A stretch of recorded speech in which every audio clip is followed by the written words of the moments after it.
1609–1619 metų karas su Maskva buvo vienas keisčiausių karų Respublikos istorijoje.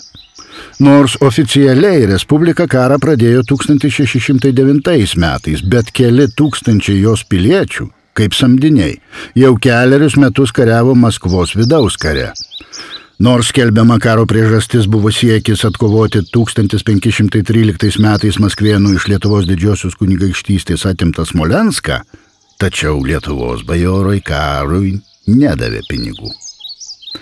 Nors 1611 metais Smolensko apgultis buvo prastai organizuota, jos metu buvo pritaikyta daug karo naujovių. Žinios perduodamos skaičiais užkoduotais pranešimais. Panaudota maskuojamoji apranga.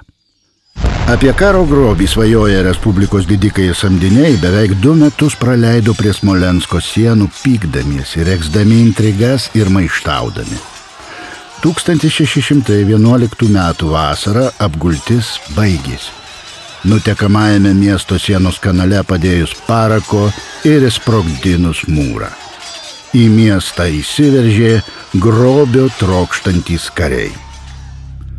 Respublikos kariuomeniai palaužus miesto gynybą, smolenskiečiai su visu turtu pasislėpė miesto sobore.